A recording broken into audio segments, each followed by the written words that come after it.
Hey guys, today we're going to take a closer look at the new backpacking stove from Naturehike, and we're going to do some comparisons to the ever famous BRS 3000 stove. As you can see, just a real quick glance, the Naturehike is definitely a little bit bigger, it's a little bit heavier, and it's built with some more durable materials, but I definitely do not think the Naturehike is a good buy. Let's find out why. First, let's talk about what we know and what they have advertised here. They advertise it as 40 grams, lightweight, fuel saving, a solid support, and foldable storage. I agree with everything except for the fuel saving part. We'll get to that in a minute. As a matter of fact, it's completely opposite of the phrase fuel saving. But let's see if they got the weight right. Advertised as 40 grams as opposed to 25 grams on the BRS, and they actually do have it. Let me zero that back out. They actually do have it dead on. 40 grams on the Naturehike, 25 grams, 26 grams on the BRS stove. So there is a bit of a weight difference there. Now, the biggest thing with the Naturehike stove is that it is not a titanium-based alloy. It is it's more stainless steel and aluminum. So that alone tells me that it's going to be a little bit stronger. One of the big downfalls with the BRS stove, or the big complaints, is that it's not a strong stove. It's not built to be a strong stove. I've done videos on the BRS before. I've talked about it extensively before. It's not meant to boil a gallon of water. It's not meant to hold a 1 liter pot. It's not meant to burn for 10 minutes at a time. It's a small, very delicate, extremely ultralight stove that's meant for small jobs. If you just want to boil a cup or two of water for your meal or for your coffee, it's hard to beat the BRS as far as the weight savings goes. But again, it is a delicate stove. You have to be gentle with it. You wouldn't want to put 30 pounds worth of wet snow on top of your Flag Creek tent. It's just not built for it. And it's not built for 100-mile-an-hour winds. Just like the BRS is not built for bigger jobs. So I was hoping, now that the Naturehike has become kind of a thing, and there's been more and more people talking about it, and you see it more often, I figured I would pick one up and see if I could tell any differences, and maybe it would be a step up in durability from the BRS, and it absolutely definitely is. It feels tougher. It obviously feels heavier in your hand. It feels more solid. I actually love the pot supports on it, but it's just a bad stove. There is no fuel control on it at all. Again, we'll get to that in just a second, but let's talk about what I do like. I do like the little storage case that it comes with, if nothing else. It's not actually threaded, but it's kind of the coarse threads, and you have to spin it as it goes down, and it's very small. It packs it in there perfect.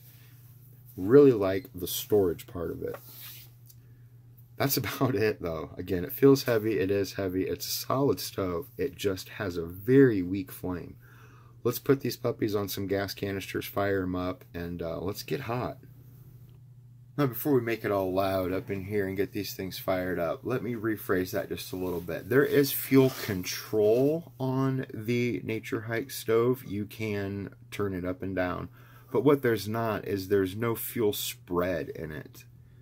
If you notice the difference, if I can get this to focus, you have that fan there on the BRS stove that fans out the flames at a wider angle. On the Naturehike, it's just wide open ports, and as soon as you see the flames, you'll know exactly what I'm saying.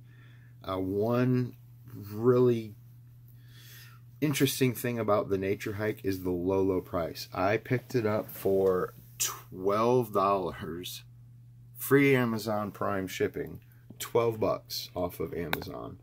So definitely hard to stay away with a price point so low, but here we go. Let's fire them up.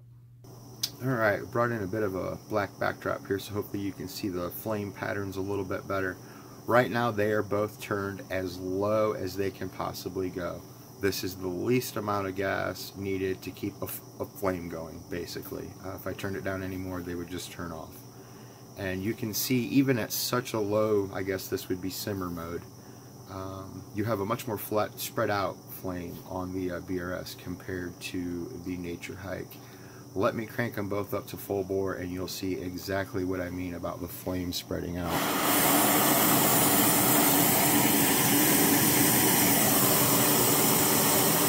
That is just a tremendous difference in spread.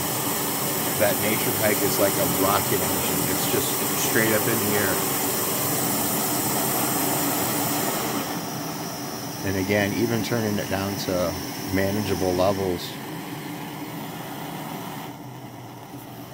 you can just see there's so much more going on with the flame spread on the BRS compared to the Naturehike. It's an extremely wasteful stove. It took, and again, I've done multiple videos on the BRS before. The BRS boils 1 cup of water in 85 seconds, 1 minute and 25 seconds. That's indoors in a fairly controlled environment, 68 degrees, no wind, but I am sitting at 4,300 feet right now. So there is a little bit of an offset for the elevation. The Naturehike, on the other hand, took 30 seconds longer, a full 30 seconds longer, to boil 1 cup of just regular cold tap water. So there's definitely an efficiency difference in an environment like this. And I've played with that Naturehike quite a bit. There is just no way to make it a more efficient stove. It's just wide open gas jets, and there's nothing that you can do about it. It'll, I would say after multiple uses, it would definitely burn a pretty solid colored hole there in the center of a pot, the way that that is set up. So really the only thing that the Naturehike has going for it at this moment is that $12 price tag, which is kind of hard to beat. But then, you know, you can pop on Amazon and pick up the BRS right now for $15 with the free Prime shipping. So $3 more. At the rate that that Naturehike burns through gas, it really wouldn't take but a few burns for that $3 to pay off in just fuel alone. So I really do think that the BRS at the moment is a better buy. The last test, the last thing that we can do is just absolutely destroy them both, and I think that that's what I'll be doing next week. I am going to take them both to the absolute melting point until those pot supports fail, and we'll check the real true durability difference on them. But as it stands right now, I am not a fan of the Naturehike. Stay tuned. Next week we're going to burn them both down.